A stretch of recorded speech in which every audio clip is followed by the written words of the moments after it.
Pada kesempatan kali ini saya akan menguraikan tentang salah satu model irisan kerucut.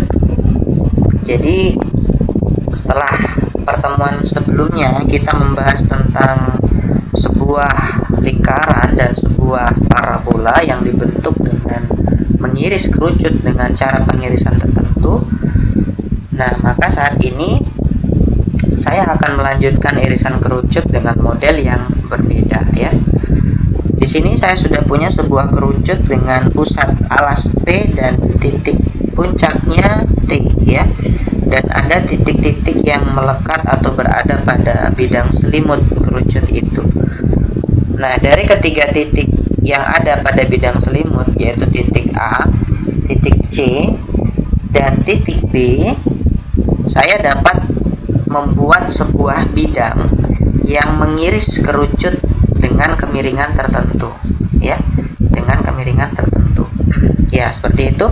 Anggap saja bidang yang saya buat adalah bidang alfa, dan di sini keadaannya bidang alfa mengiris kerucut pada 3 titik ya, sebenarnya pada banyak titik ya, sepanjang lintasan lengkung yang terbentuk itu yang kelihatan di dalam.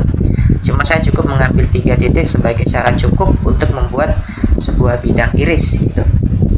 Nah, irisan atau intersection ya, dalam istilah matematikanya, antara bidang iris alfa dengan kerucut saya tandai dengan sebuah bidang yang berwarna merah gelap ya, yang kelihatan itu.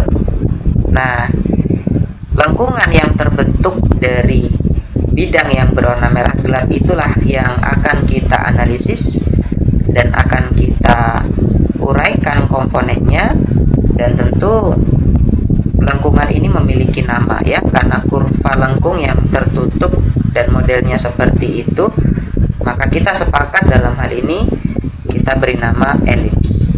Jadi hari ini kita akan mempelajari tentang persamaan elips atau persamaan kurva lengkung yang dibentuk dari hasil irisan bidang alfa terhadap kerucut yang saya bentuk ini.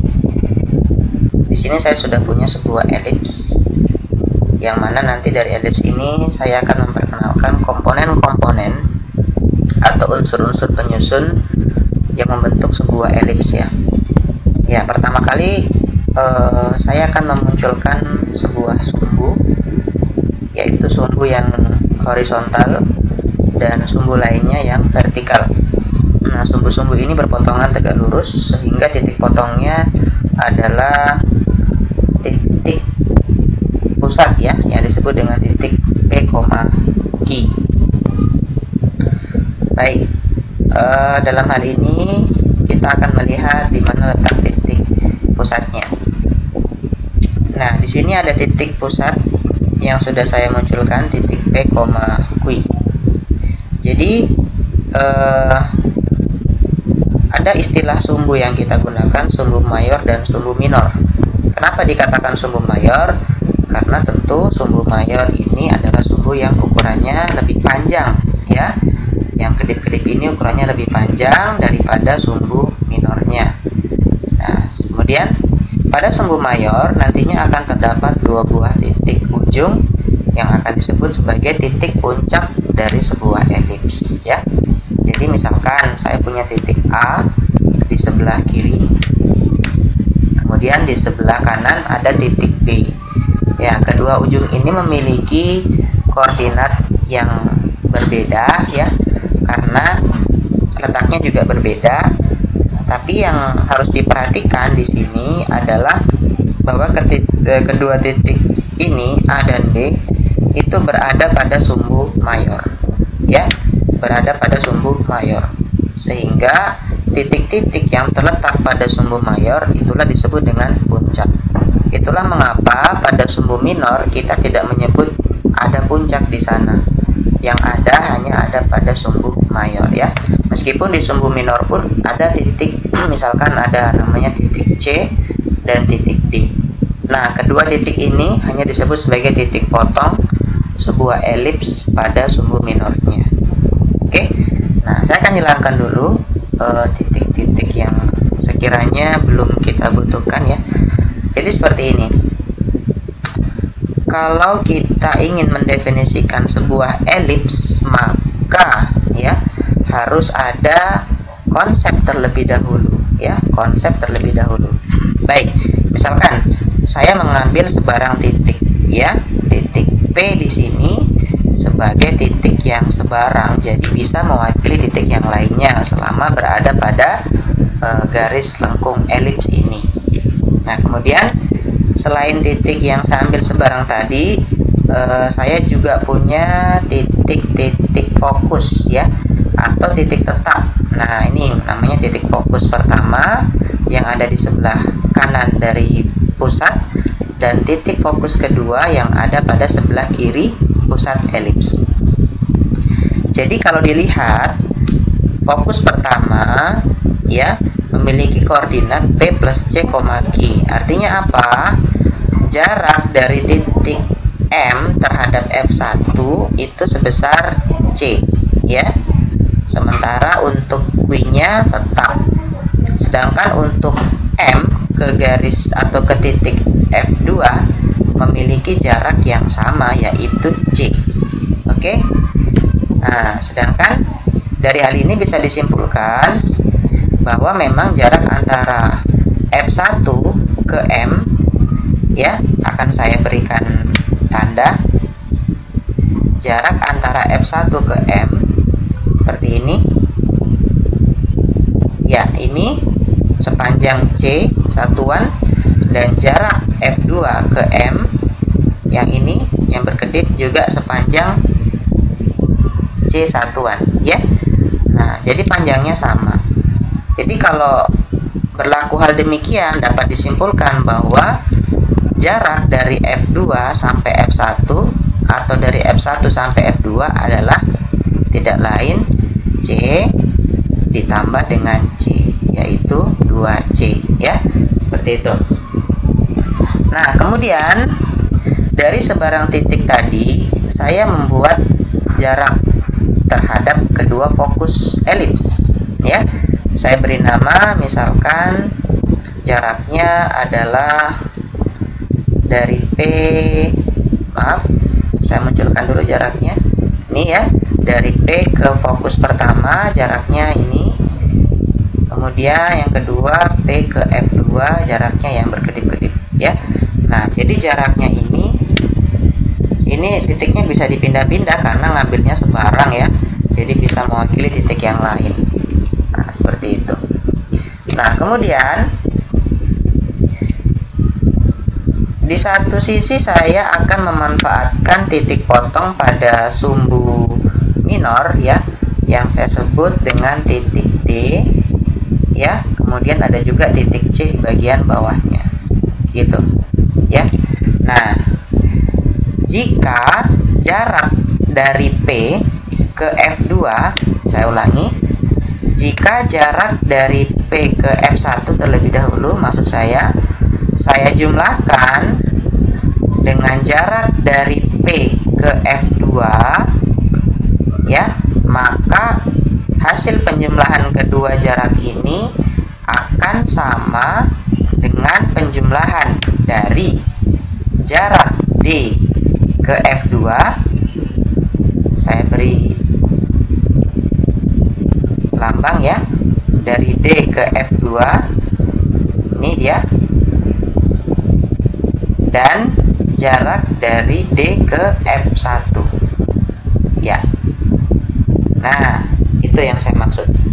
Jadi kalau kita menjumlahkan jarak dari P ke F2 ditambah jarak dari P ke F1, itu akan menghasilkan hasil jumlahan yang sama dengan jarak dari D ke F2 ditambah D ke F1. Itulah pengertian definitif tentang sebuah elips. Atau secara simbolik dapat dituliskan seperti ini ya, jarak dari F1 ke P atau P ke F1 ya, jarak dari titik P ke fokus yang satu itu jika ditambahkan dengan jarak dari titik P ke fokus F2 itu sama dengan jumlahan jarak dari D ke F2 ya, D ke F2, maksud saya D ke F2 itu yang ini dulu, dan ditambah dengan jarak D ke F1. Nah, seperti itu. Itu berlaku untuk sebarang titik. Ya, artinya kalau kita membuat jarak dari P ke F1 ditambah jarak P ke F2, jumlahan dari dua ruas garis yang hitam ini akan sama dengan jumlahan dari dua ruas garis yang biru ini. Itu secara bentuk visual ya. Untuk mengidentifikasi bagaimana cara mencari jarak yang saya sebutkan tadi, kita cukup memanipulasi pada salah satu ruas dari persamaan yang saya kedip-kedipkan ini. Ya, seperti itu. Nah, cara memanipulasinya adalah saya akan memanipulasi bagian ruas kanan dan akan tetap membiarkan bagian ruas kirinya. Baik, saya akan menghilangkan jarak yang berwarna hitam supaya tidak mengganggu, ya.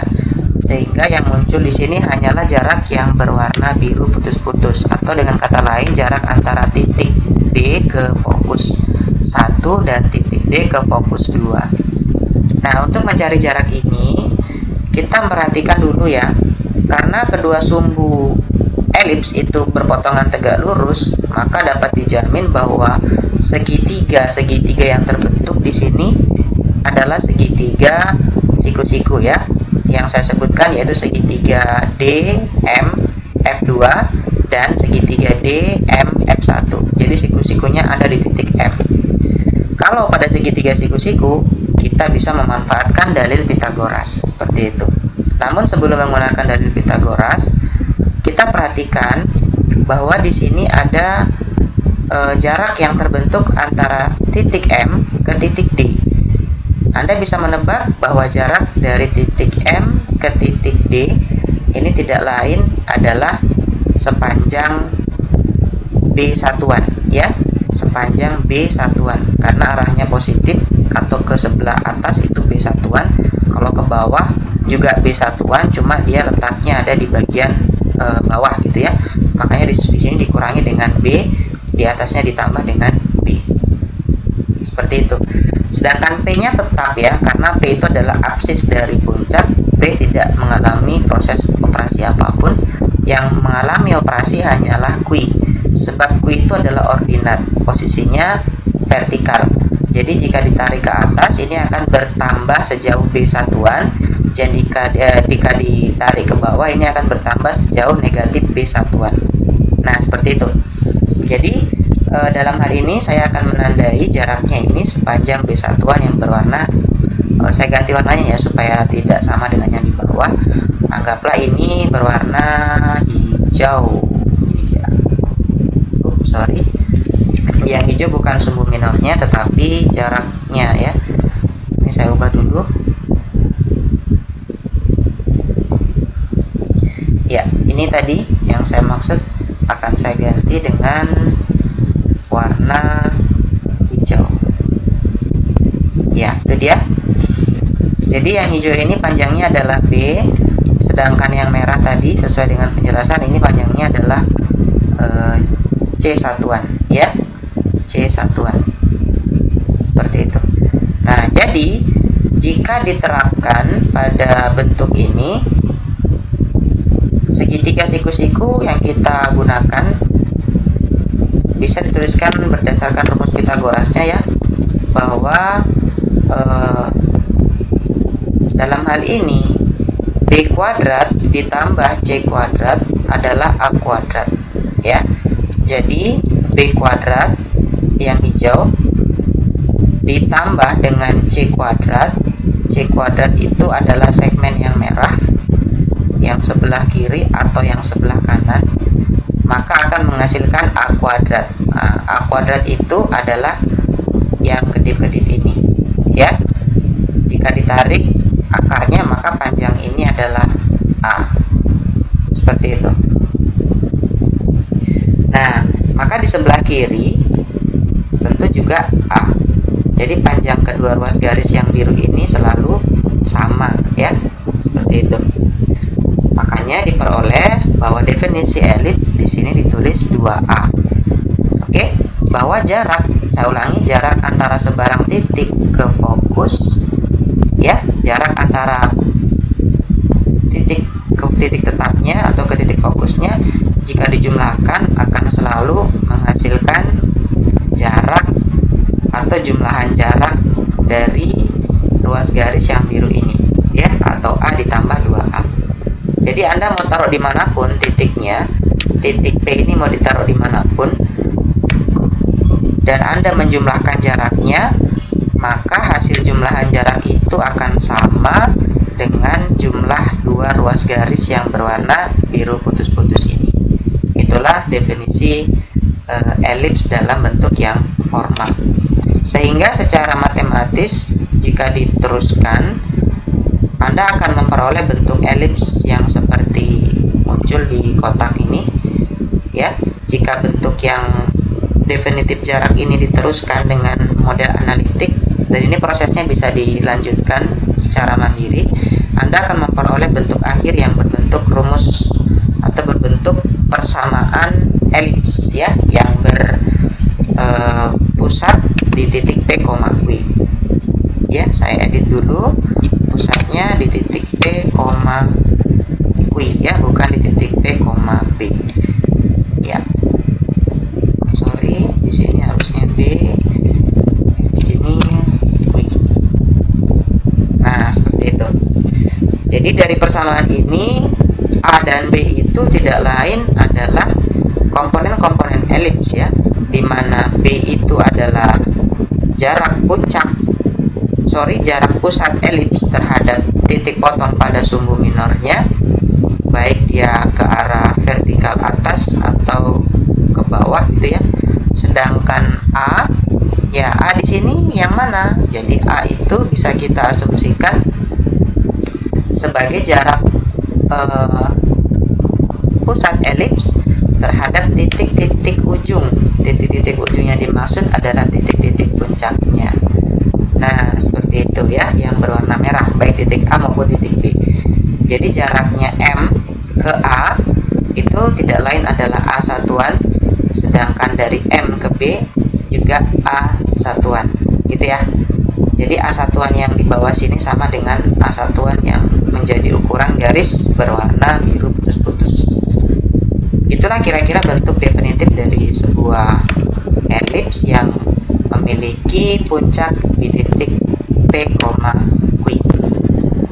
Ya, pada gambar kali ini diberikan sebuah elips yang posisinya berbeda, ya, dengan elips yang sebelumnya. Jika elips di sebelumnya itu sumbu mayornya itu berada pada posisi horizontal, sedangkan di elips yang kedua ini sumbu mayornya vertikal, gitu ya, sedangkan sumbu minornya di horizontal, kebalikannya. Jadi elipsnya seperti elips yang vertikal. Dari elips ini saya sudah menempatkan titik P, Q sebagai titik pusat elips. Kemudian saya membuat titik tetap F1 dengan koordinat P, Q kurang C. Ini diperoleh dengan cara titik M ini menuju ke F1, artinya F1 dibentuk dengan cara mengurangi Q dengan C. Jadi jaraknya ini sepanjang C satuan, ya, dari M ke F1 sepanjang C satuan. Kemudian di sebelah atas juga ada titik F2, fokus kedua, dengan jarak terhadap M juga sama sepanjang C satuan. Setelah kedua titik tetap diketahui atau titik fokus diketahui, saya juga memiliki titik ujung atau titik puncak elips, yaitu titik A dan titik B. Masing-masing koordinatnya, titik A adalah P, Q kurang A, diperoleh dengan cara P tetap Q-nya itu ditambah sepanjang A satuan ke bawah. Jadi jarak dari M ke titik A ini adalah A satuan, sedangkan di atas ada titik B terhadap titik M, jaraknya juga A satuan, ya. Jadi panjang sumbu mayor dalam hal ini adalah A ditambah A, berarti 2A satuan, sedangkan panjang sumbu minornya, kita munculkan dulu titik-titik potong pada sumbu minornya, yaitu titik C dan titik D. Nah, titik C di sini diperoleh dengan cara mengurangkan komponen absisnya atau P-nya sepanjang B1-an ke sebelah kiri, makanya dikurang ya. Kemudian titik D di sebelah kanan diperoleh dengan cara menambahkan komponen absisnya sepanjang B1-an. Jadi jarak antara titik C ke titik M itu adalah B1-an, sama juga dari M ke D. Nah, secara keseluruhan dapat disimpulkan bahwa panjang sumbu minor atau panjang dari lintasan CD itu adalah 2 kali B. Dari bentuk ini dapat disimpulkan bahwa panjang sumbu mayor, yaitu panjang dari titik A ke titik B, itu jaraknya adalah 2A satuan, sedangkan panjang sumbu minor dari titik C ke titik D itu adalah sepanjang 2B satuan, gitu ya. Baik, karena letak elipsnya ini seperti elips yang vertikal, maka analitik komponennya juga akan berubah ya. Yang tadinya di elips yang pertama, di sini kita bisa lihat A. Dalam hal ini A itu adalah setengah dari sumbu mayor gitu ya, berada di bawah atau menjadi penyebut dari komponen X kurang P. Nah, sedangkan B menjadi penyebut dari komponen Y kurang I. Nah, nanti perubahannya akan terlihat pada elips yang vertikal ini gitu ya. Nah, pertama kita munculkan dulu konsep jaraknya ya, jarak dari F1 ke P, yaitu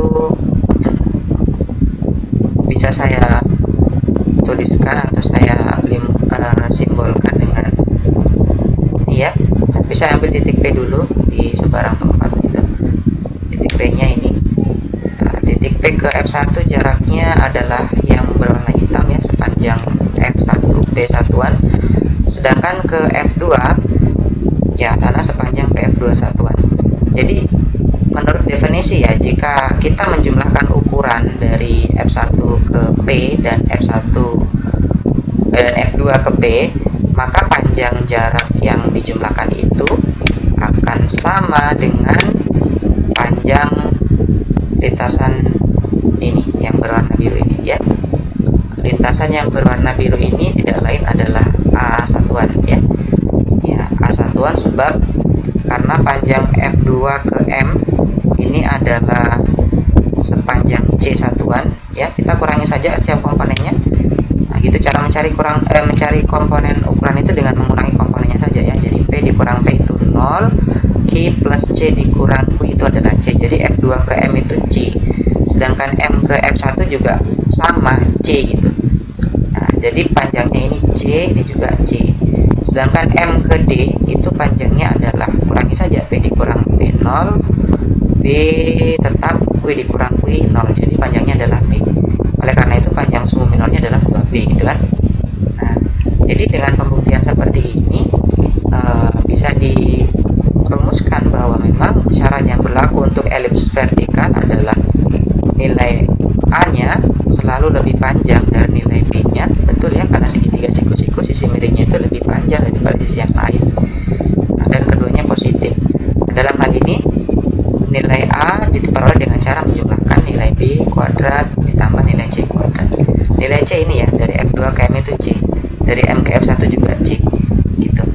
Jadi pilih salah satu saja untuk menentukan nilai A kuadratnya, pasti akan sama ya. Nah, kemudian rumusnya ya kurang lebih seperti ini. Jika diteruskan secara analitik nanti akan diperoleh bentuknya berbeda ya. Di sini yang menjadi penyebut bukan lagi A tetapi B, sedangkan di bagian Y kurang Q-nya yang menjadi penyebut adalah A-nya gitu ya. Ya, kenapa kok B di bawahnya dari X kurang P ya? Karena X dikurang P ini adalah himpunan semua nilai pada sumbu X ya, pada komponen sumbu X, yang dimana pada gambar elips ini pada sumbu X-nya itu kelihatan memang panjang sumbu minornya adalah B, atau panjang sumbu minornya adalah 2B satuan, atau setengah dari panjang sumbu minornya, ini setengah panjang sumbu minor itu M dari D ya, setengah panjang sumbu minornya adalah B satuan. Nah, sedangkan kenapa A menjadi penyebut dari komponen Y kurang Q? Sebab Y kurang Q itu memuat himpunan semua titik yang memang dilalui oleh sumbu mayor. Nah, dalam hal ini sumbu mayornya adalah 2A, panjangnya adalah 2A. Jadi memang A dalam hal ini menjadi menjadi nilai atau parameter untuk menentukan panjang sumbu mayor. Dan harus diingat bahwa memang A itu dari definisinya lebih dari B ya. Bagaimanapun bentuk elipsnya, mau vertikal atau horizontal, nilai A itu selalu lebih besar daripada nilai B. Ya, mengikuti prinsip Pythagoras tadi yang berlaku pada segitiga siku-siku yang ditunjukkan. Seperti itu juga. Nah, sehingga ini bisa menjadi pedoman kita untuk melihat apakah elipsnya posisinya vertikal atau horizontal. Jika posisinya vertikal, maka yang menjadi acuan kita adalah gambar yang ini. Ini horizontal ya, maksud saya. Jika berpusat di M, G dengan posisi yang horizontal, maka bentuknya seperti ini. Lihat, A itu berada di bawah komponen X kurang P, sebab A itu menjadi sumbu mayor yang kebetulan sumbu mayornya itu sejajar dengan sumbu X gitu ya. Sedangkan B-nya ini menjadi penyebut dari komponen Y kurang Q, sebab nilai B atau sumbu minornya itu memang sejajar atau beripit pada sumbu Y gitu ya dalam koordinat gitu. Dan kebalikannya, jika posisi elipsnya itu vertikal ya, kita berpikir secara konversnya ya, berpikir secara konvers. Kita membalikan keadaan saja dengan melihat komposisi sumbu-sumbu koordinatnya. Ya, seperti itu tentang konsep pembentukan persamaan elips. Nah, jadi secara definitif sudah dijelaskan dari dua model elips ini bagaimana cara mencari sumbu mayor, sumbu minor, titik fokus, titik puncak, dan titik potong pada elips-elips yang ada.